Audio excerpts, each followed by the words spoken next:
agora são 21h30. Eu sou o professor Duarte e nós estamos desenvolvendo um pacote chamado Transformação 50+. O foco desse projeto é o profissional 50+, e os profissionais autônomos. Mais especificamente, estamos procurando colocar foco nos corretores imobiliários. Ok? E a ideia é nós passarmos como se fosse quase um curso. Serão 8 lives com 8 passos que você deve utilizar para se preparar para o retorno para a normalidade. Então, o que acontece é que, após pandemia, nós teremos um novo mundo. Todo mundo acha que vai voltar à normalidade, mas ocorre que as empresas não serão mais as mesmas, as pessoas terão novos hábitos, novos comportamentos, e o programa Transformação tem o propósito de trazer para esse pessoal informações, dicas de como entrar num processo novo de comunicação, porque tivemos uma live com o Cláudio Sartori, que ele colocou muito bem a questão do relacionamento das pessoas. Tivemos a primeira, a Adriana, que deu o primeiro passo, que esse mercado, esse ambiente não está acostumado a isso, né? O ambiente do profissional autônomo, em geral, é claro que não são todos, mas em geral não está acostumado a trabalhar com um processo moderno, que é algo que está fora da nossa cultura, que é você, primeiro, se preocupar com as suas emoções. Nós temos que trabalhar com o nosso emocional. E a respiração ajuda muito isso. Temos que cuidar do nosso físico, ter um preparo físico para poder suportar as intempéries. Além disso, nós temos que desenvolver a comunicação, uma comunicação moderna. Depois das 8 lives, vou fazer um curso básico de iniciação à PNL, porque hoje PNL é uma ferramenta que foi desenvolvida desde os anos 70. Entretanto, muita gente usa, mas os profissionais autônomos não têm esse hábito. E eu vou procurar fazer cursos voltados para esse pessoal. E, em seguida, nós vamos falar de planejamento. A última live que eu fiz foi sobre metas, objetivos, sonhos. Hoje, mais especificamente, nós vamos ouvir o Coronel Hugo Ferreira, que vai falar sobre estratégia. E o foco principal, eu vou deixar para ele falar, porque ele tem um fechamento que é muito interessante, que depois nós vamos tratar oportunamente numa outra live. Mas eu vou deixar o assunto agora com o meu amigo Hugo. Hugo, por favor, fica à vontade, pode começar, vamos lá. Bom, é o meu boa noite aí, tá? Miyashiro, né? Mauro Miyashiro? Isso. Ok, um prazer, viu? Muito bom estar aqui. Tá? O meu nome é Hugo, eu sou coronel do Exército, da reserva hoje, né? Reserva do Exército. E, primeiramente, eu gosto sempre de agradecer a oportunidade que tem de falar em qualquer ambiente, para quem quer que seja, eu gosto sempre de agradecer a Deus a oportunidade. Lá na frente você vai descobrir por quê que eu tenho esse costume a partir de um determinado momento. Agradecer aí a oportunidade, né, que o Duarte me concede de estar aqui também para a gente poder conversar um pouco, né? Porque o Duarte ele já foi meu coach, o professor aí da parte de imobiliário. Nós tivemos a primazia de ter o contato inicial no ramo imobiliário com o nosso professor Duarte, e graças a Deus nós continuamos aí o contato e estamos aqui hoje, né? Então isso daí é muito importante, que é um contato salutar, né? E perdura. Nós vamos, como está combinado hoje, nós vamos conversar um pouco sobre estratégia. Eu digo conversar, porque realmente vai ser uma conversa, né? Eu tenho um objetivo muito claro, que ao final dessa nossa conversa, quem está assistindo chegue a um grande objetivo, que é identificar, né? Olha bem, identificar o seu principal objetivo estratégico, né? E nós vamos chegar à conclusão que praticamente todos nós temos o mesmo objetivo estratégico, por isso que o Duarte falou alguma coisa relativo ao fechamento, né? Eu só vou pedir, viu, Mauro, que ao longo da minha explanação, João Semedo, seja bem-vindo aí, João. Seja bem-vindo, quem está falando aqui é Hugo, Coronel Hugo. E ao longo, então, da minha explanação, só vou pedir para que as dúvidas que forem sendo surgidas, questionamentos, vai anotando, porque ao final, né, nós deixaremos um tempo para debates. Senão não é um bate-papo, né? É uma coisa, vamos dizer assim, só eu falando. Então, não é essa a ideia. Tá? Até porque podem surgir conceitos que eu posso ter passado, coisas dessa natureza. Não está aqui o dono da verdade, né? Até porque a verdade ela é relativa. Então, esse é o primeiro ponto. Eu peço que as dúvidas, para que eu possa deslanchar no meu raciocínio. E também vocês vão notar que, vez por outra, eu vou estar olhando aqui um pouco para baixo, porque eu fiz questão de, pelo menos, fazer uma pautazinha, né, de sorte que não fique também uma conversa de bêbado, né? A gente precisa ter pelo menos um sequencial para poder seguir, tá ok? Mas eu começo dizendo que eu estou muito tranquilo, muito relaxado, muito à vontade para conversar com vocês. Sabe por quê? Porque nós estamos no mesmo barco.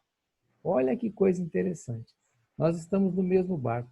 E eu vou me permitir, antes de entrar no tema propriamente dito, falar um pouquinho da minha história. Por quê? Porque aí vocês vão ver que nós estamos no mesmo barco.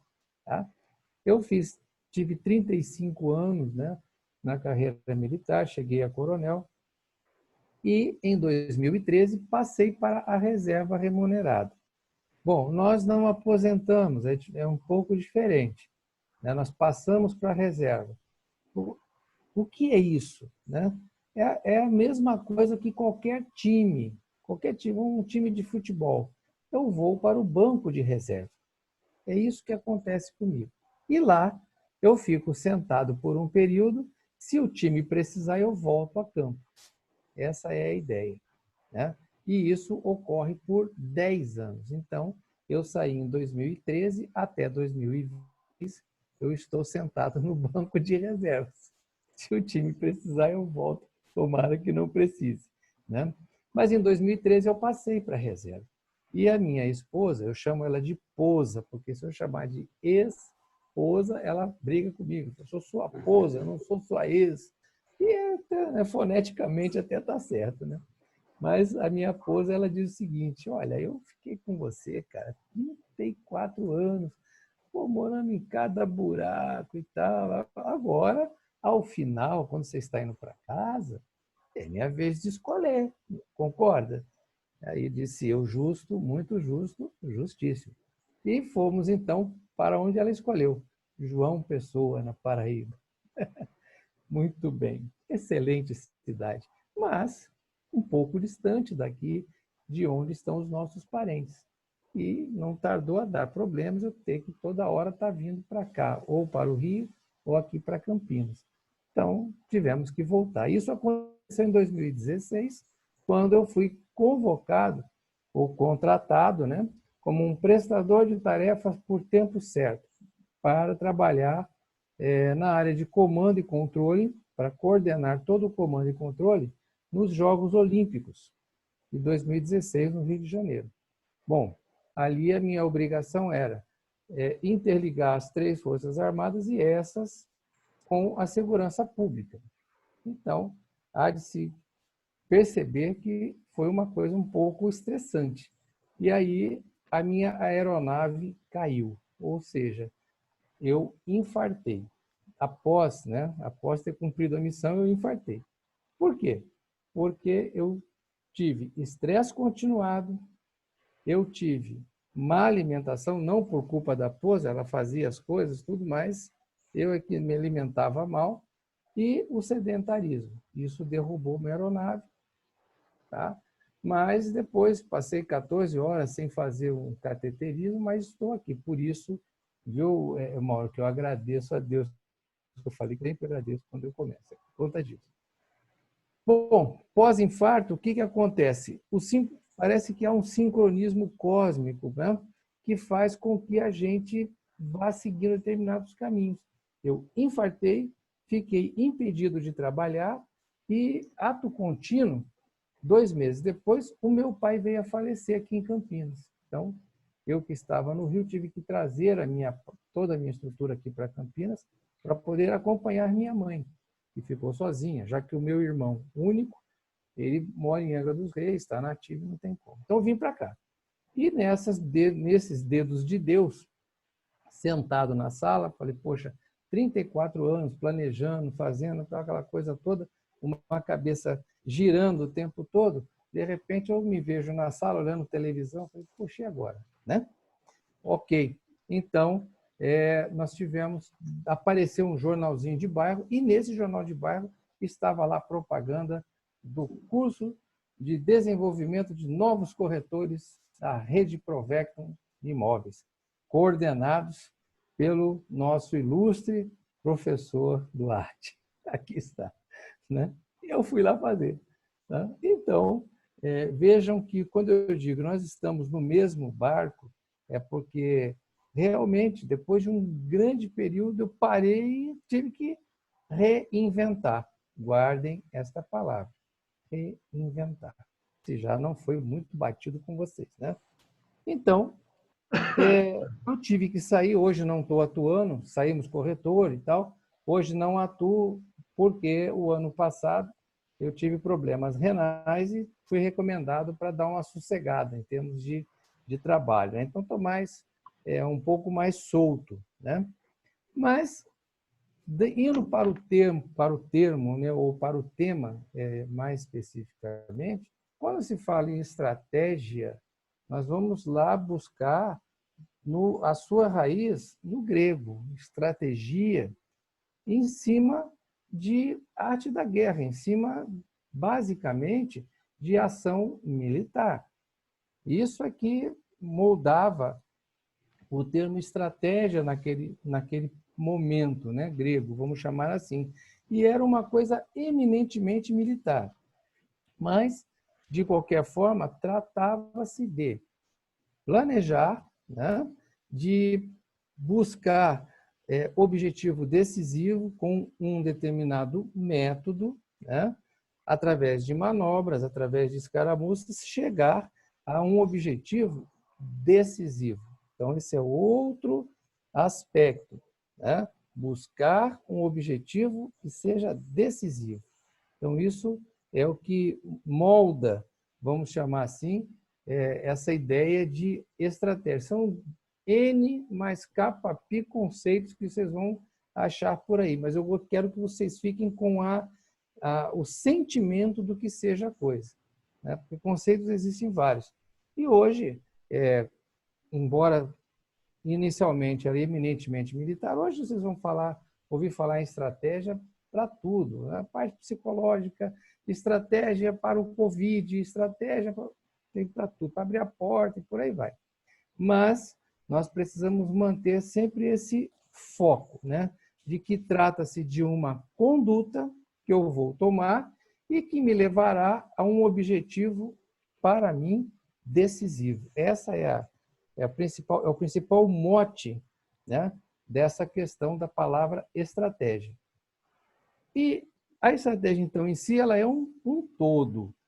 Há muita confusão e a gente vê quando se tem esses seminários, palestras, então há uma certa confusão entre a estratégia e a ação estratégica.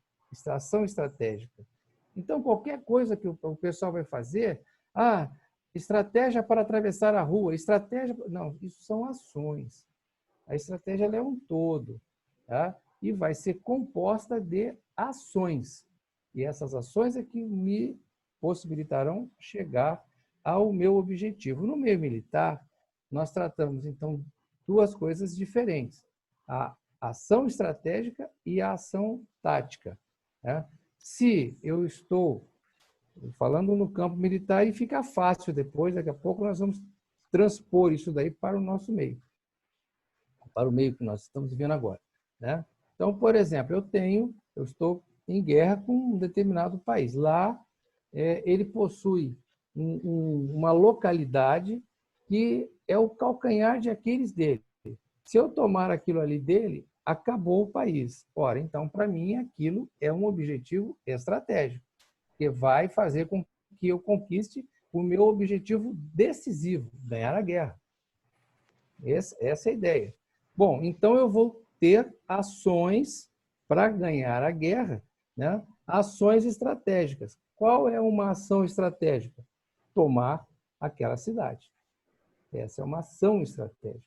Agora, essa ação estratégica, para que ela seja efetivada, eu tenho ações táticas. Por exemplo, ao longo do caminho, eu vou precisar ter, por exemplo, uma determinada cadeia montanhosa, que eu preciso tomar posse daquilo ali, porque ela vai me dar alturas e vai me garantir visibilidade em todo o terreno, vai me garantir que a minha tropa possa passar por ali em segurança e que o meu inimigo não possa passar. Então, esse objetivo é um objetivo tático, porque ele garante que a minha ação estratégica seja efetivada.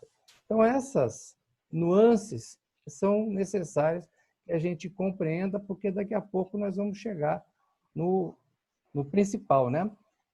Teve um general chamado Boffre, um general francês, né, que ele foi um herói da Primeira Guerra Mundial. Ele escreveu um livro chamado Introdução à Estratégia. E ele chega, então, ao chamado impulso estratégico. Quando é que aquele país, aquela tropa, aquele general, né, aquele comandante, quando ele está impulsionado para se lançar na estratégia dele? Dos diversos aspectos, eu destaquei um para nós: liberdade de ação.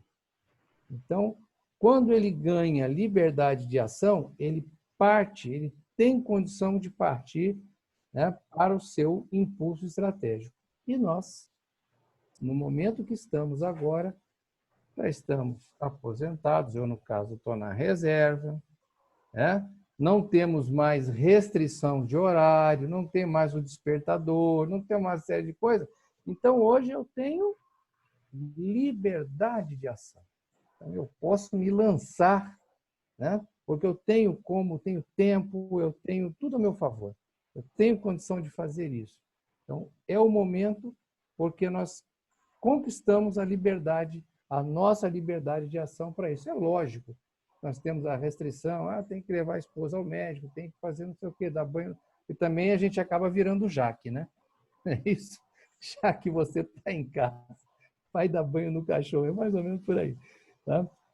Mas esse lançamento, então, ele vem com um planejamento. Olha, nós estamos aí nesse momento agora, pandemia, aquela coisa toda, e o questionamento, que é a grande proposta do Arte, né? Poxa, e o pós, né?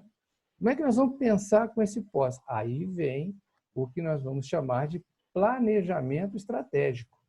É um planejamento que existe para justamente nos proporcionar o caminho que nós vamos ter que seguir para chegar no nosso objetivo decisivo. Então, é a hora de sentar realmente e começar a colocar no papel a ideia básica, onde eu quero chegar, né? E como é que eu tenho que fazer para chegar onde eu quero chegar. Esse é o planejamento. Em tese, é o planejamento estratégico. Todo plano é muito importante lembrar que todo plano ele é único. Tá?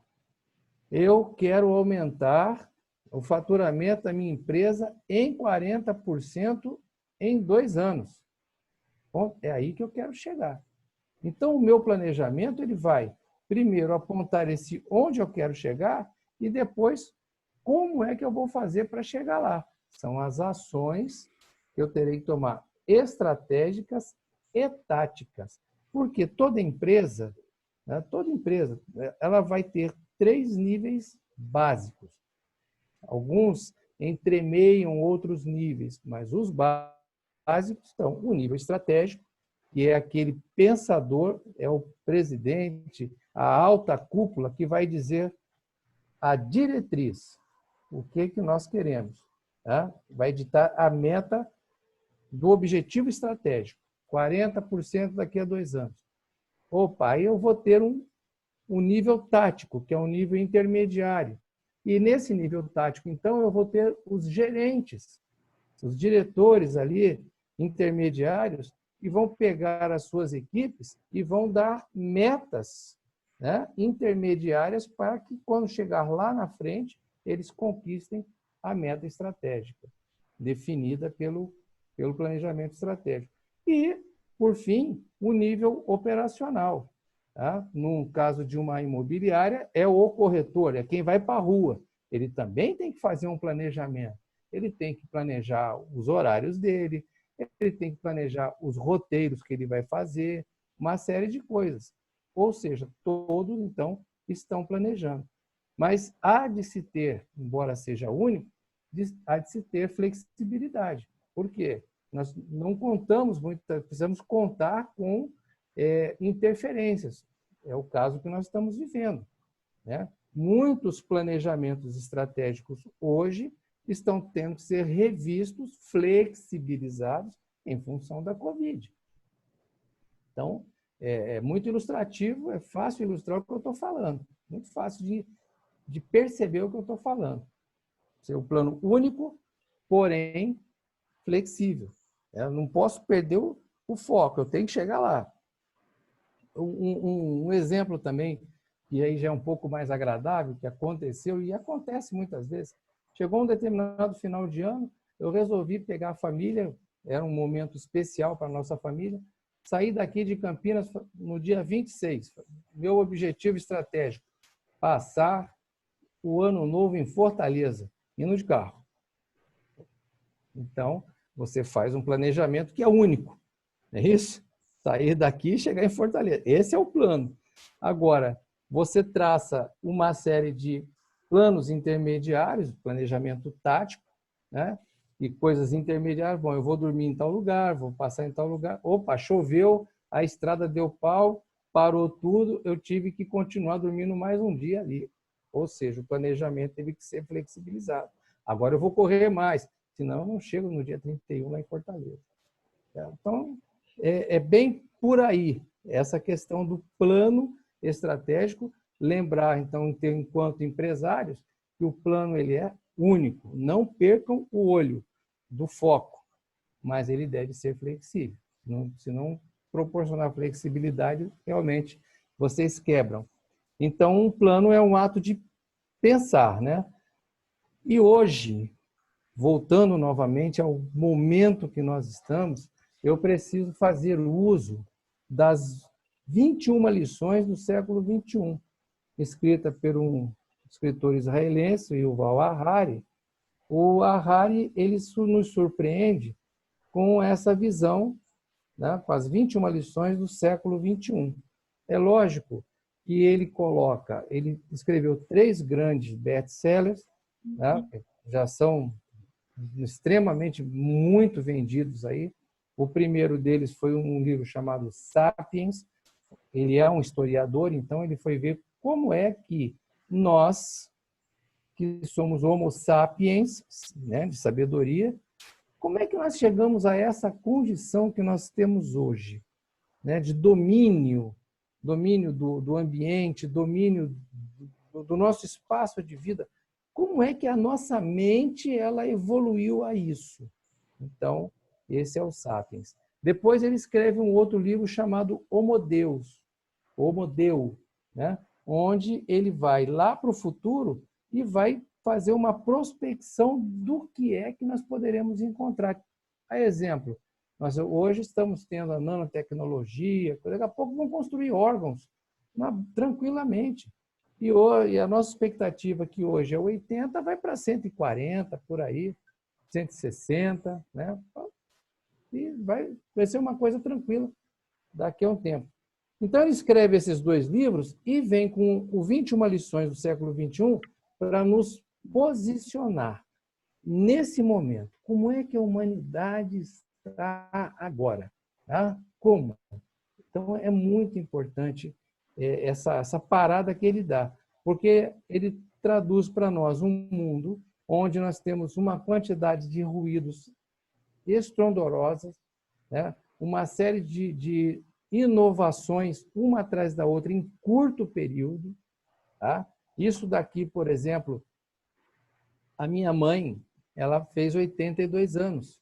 Eu comprei um bichinho desse daqui para idoso, apenas porque para ela acionar uma tecla escrita SOS, quando ela se perder na rua, ela não consegue ligar. Então, para aprender a ligar está uma dificuldade. O meu neto, com 2 anos para 3, já executa isso aqui com uma tranquilidade assim, estrondosa. Então, esse é o mundo que nós estamos vivendo. Né? Ele faz, e nesse mundo cheio de coisas, nós precisamos filtrar. Filtrar é muita informação para nós. Então, nós precisamos parar e filtrar, onde ele propõe uma meditação diária, né? De até 2 horas. Então, nós vamos lá. Né? Essa questão, vamos lá direto, então, lá para a nossa estratégia imobiliária. Né? Então, tudo que eu estou falando aqui é porque realmente mudou muito. Então, a estratégia imobiliária, ela vai trazer para nós, né, um outro ciclo, né? Um papel qual é o papel da imobiliária? Intermediação. Tá? Então, qual é a minha estratégia? O que normalmente se quer em termos de estratégia como um corretor? Aumentar a venda. Tá? Mas, para aumentar a venda, eu tenho que ter o que vender. Então, a palavra-chave para o corretor em termos estratégicos é captação. Tem que correr atrás da captação. É ela que vai fazer com que você tenha condições de fazer a intermediação. Né? Então, o que ocorre? Nessa captação, você vai traçar suas estratégias. Eu, por exemplo, iniciei com a estratégia cristã. Fui primeiro no povão. Poxa, vamos lá. Falar com quem? Com os porteiros, falar com os pedreiros. Eles vão me trazer, eles vão dizer, olha, aqui tem 2 apartamentos para alugar. Tá? Só pode procurar. E por aí vai. Tá? Então, nós temos também, eu conheci uma corretora que ela não fazia as negociações, ela só captava. Enquanto eu tinha 40 imóveis, vamos dizer, na minha carteira, ela estava com 400. Aí não tem condição. Tá? Então, eu acho que nessa brincadeira toda, tá? Porque o nosso tempo vai... Estou vendo que está meio em cima, né, Duarte? Não, você tem mais 5 minutos aí. Não, mas então eu quero fechar isso daí. Né? Eu deixei o sentimento da estratégia, né? E essa questão, principalmente dos índices que nós precisamos ter, que são as captações, essa é a essência, muita captação. Tá? Ter com que trabalhar. Aí você vai conseguir aumentar. Se não tiver captação, não tem como. E a estratégia, justamente, é o que eu estou falando para vocês, é buscar as fontes que poderão trazer para vocês. Mas eu acho que, em termos de estratégia, para nós, tá, para a nossa cidade, o objetivo estratégico principal, prioritário, guardem isso, é um propósito de vida. É isso que vocês vão precisar buscar, é isso que eu estou buscando. Hoje, por exemplo, eu saí da área imobiliária, mas hoje eu estou tentando contribuir para a transformação da educação do Brasil. Opa, é o meu objetivo, é o meu legado que eu preciso deixar. Então, esse passou a ser o meu propósito de vida. Logo, todos nós temos o mesmo objetivo estratégico, ter um propósito de vida. Pensem qual vai ser o propósito de vida de vocês. Assim, vocês vão ter sempre gás para prosseguir nessa vida de vocês. Ok? Bom, eu vou deixar aqui também, se quiserem anotar, eu fiz aqui para facilitar o meu contato, se alguém depois quiser falar alguma coisa, tá? Ou conversar, está aqui podem anotar o meu WhatsApp e o meu e-mail, tá? E a gente fica disponível aí para vocês, ok? Realmente o tempo eu pensei que fosse bastante, mas não é não, viu? Na verdade, o tempo, quando a gente começa... Mas vamos lá, alguém gostaria, Mauro, tem alguma pergunta? Ou João, tem alguma pergunta?